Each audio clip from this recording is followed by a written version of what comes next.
Hi, I'm Joey Pinz. People ask me, how did I lose 130 pounds? The quick answer is always discipline. I started my business, wasn't paying attention to my health, was eating too much, drinking too much sweets. My daughter was born. Next thing I know, I'm pre-diabetic, I have hypertension. I knew something had to change. Discipline.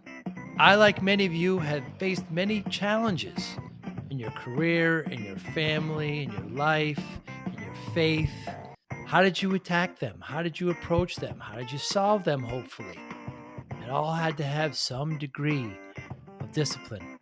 I'm also asked, how did you found and start a tech business that lasted over 25 years? Discipline. I was committed to it, enjoyed technology, didn't enjoy some aspects of it, but knew it was necessary. Discipline. Our podcast mission: how do we use discipline to better ourselves and society?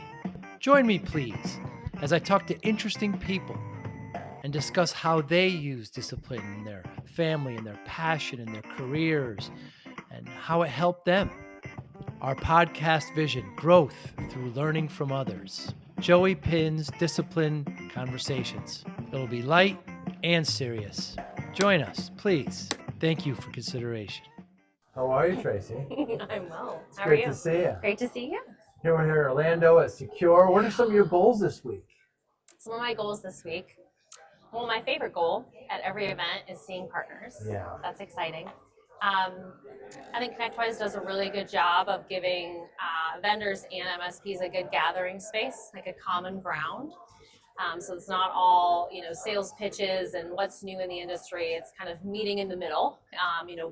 What do each parties have to bring to the table to benefit the other? I think that's very helpful. So my goal this week is to learn, to listen, understand our partner base, and kind of hear what they're up to and how we can help. You've always got such great themes in your booth. Thank you. Yeah, and this event is A fiesta. Fiesta. Yes, we did Fiesta, and I can't take credit. My marketing team's quite amazing, as you know. Yes. So, yes. Great. Yes. And there's Mexican candy. Yes. That I haven't tried yet. Which you should try. I hear it's wonderful. I've heard it's not.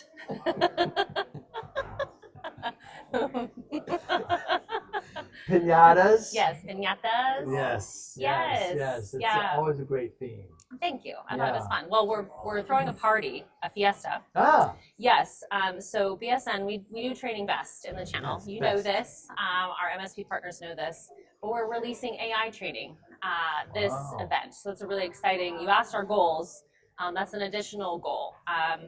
I think over the last 6 months or so, we've really seen other vendors take charge on using AI for automation and helping MSPs kind of utilize AI to be better at their jobs. But what we're missing is the human element of AI. So we've released AI training so that now partners and their clients and end users can see what are the positive sides. How can I leverage AI to be more productive, more effective, more efficient? But also, what do I need to watch out for on the cybersecurity awareness side of AI? So we're throwing a party in that we're releasing this AI training, before the market's ready, in anticipation of us helping to protect the most vulnerable, the human beings. And what is it like creating training? I mean, it's got to be, you get a curriculum down. I mean, what's that process like? Yeah, it's laborious, as you can imagine. Yeah. There's guidelines that help us along the way. You've got a framework, a NIST-based framework, which is helpful. But I think you've got to really lean into the behavioral side, right? So our team's great at that, understanding what will make someone click, what will make someone participate, how do we get engagement, how do we get kind of that co-partnership between technology and people. So the building of training isn't just, this is what we think at BSN you need to know. We're really out engaging with the community, the greater community, understanding what do your end users need to know, what softwares or materials or resources are they using every day, and how can we protect them while they're utilizing those assets. And you must constantly have to update because things change so quickly in our industry. Yes. We're always innovating. We have to be, right? If we're not evolving as vendors with our channel, that's where the real vulnerability would lie. So yes, we're always innovating. It's important to BSN to be nimble. We're very proud. We're a very bootstrapped organization. Yeah. We're proud of how gritty we are. But the best aspect of building training is what our MSP partners tell us they want and need, and being partner driven enough to be able to deliver that. So saying, hey, what would be beneficial to you? What are your end users telling you they need or want from your MSP, and then partnering with them to deliver that. And what are the commonalities, Tracie, with working with MSPs and being a mayor of a town in Colorado of 60,000 people? Yes.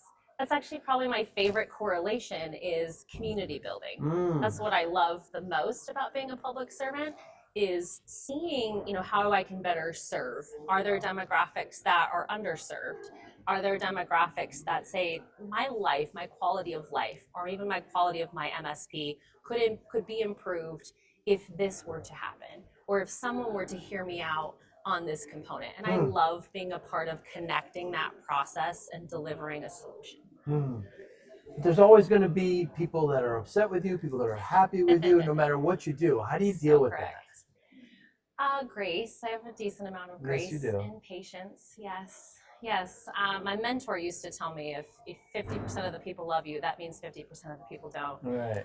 And you have to just find, your own peace in a lot of that. And so you're right. I'm not going to be able to please everyone.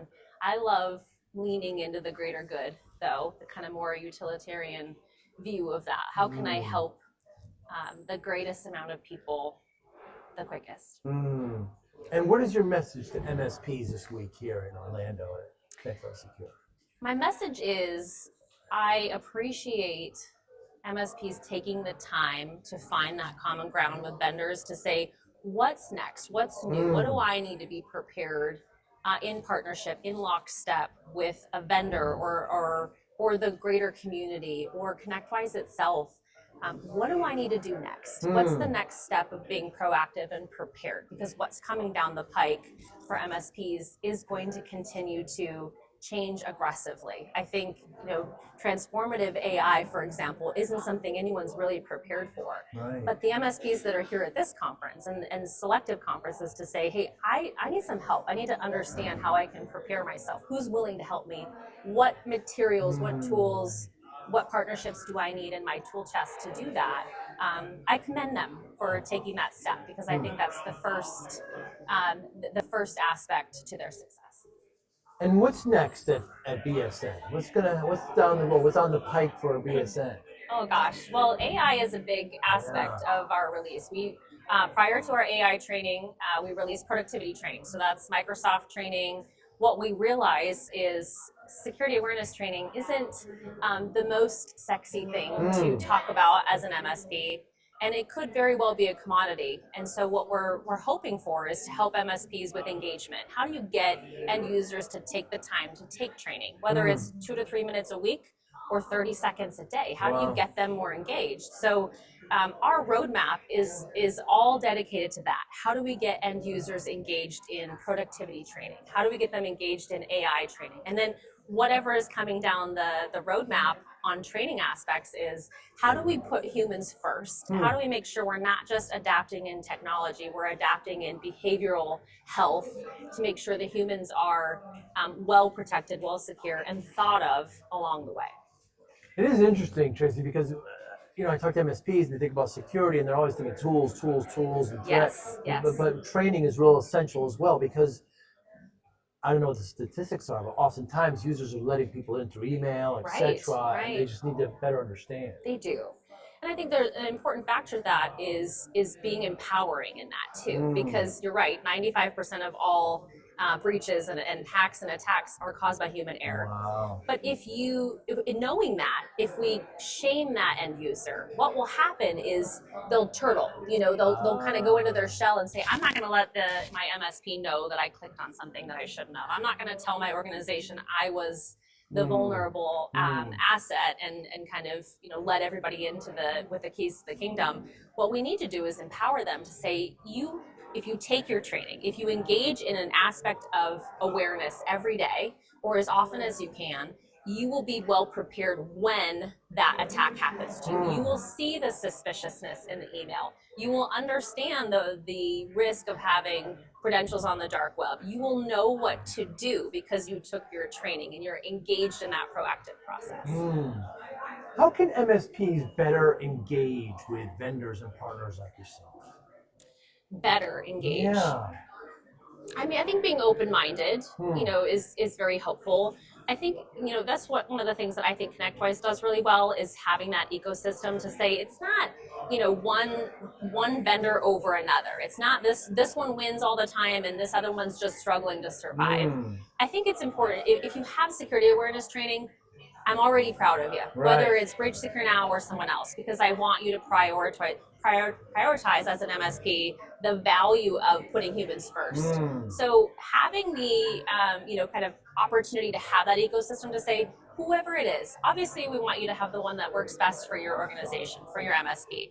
But having it as a constant and saying, I'm not willing to waver, I'm not willing to budge, is important, and saying I need the technology, but I need to make sure my weakest link can be my strongest asset with training regardless of which vendor I choose. That's very important. It's so tough to be an MSP, and there's great vendors like yourself reminding them that there are some areas that you might not consider, but you should actually put on your plate. Right. Yeah. When you start to build your stack as an MSP, we don't want you to say, security awareness training is relatively inexpensive. So let's just take that off the line part. We want you to understand the value of not only keeping it in your solution stack, but saying across the board, this shouldn't be an a la carte, pick and choose which end user gets the training. It should be a culture. It should be, a part of your day-to-day as an MSP to say, this is a non-negotiable. Humans come first. I'm going to invest in the technology, but I'm going to invest in the people too at the forefront and say, I'm not willing to take the awareness training, the understanding of the value of policies and procedures, the dark web aspect, the phishing aspect, the AI training, kind of the next gen aspect of training. I'm not taking that off the table because it's just as important, if not more important, than the technology. Certainly is.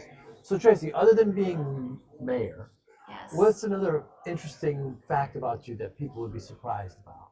Oh goodness.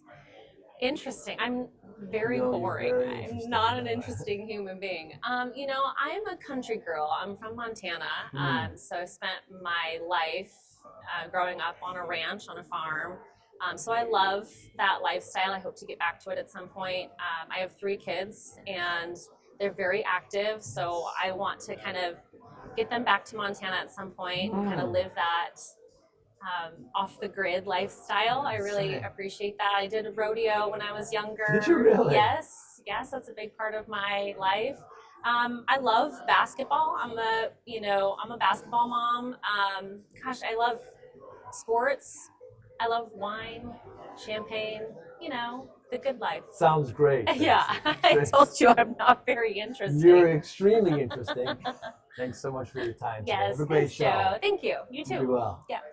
Thank you for listening and or viewing Joey Pinz Discipline Conversations. Please share this episode with 1 or 2 of your friends who you think may benefit from the episode. Our website, www.joeypinz.com. There you'll find lots of resources and you could join our mailing list. Please follow us on all our social media, Instagram, Twitter, and Facebook. Podcast information, the video version of our podcast is on YouTube. Please subscribe. Audio is on all major podcasting platforms. Please follow them. And if you like it, please consider giving 5-star rating. Would really appreciate that. Thank you again for listening or watching Joey Pinz Discipline Conversations.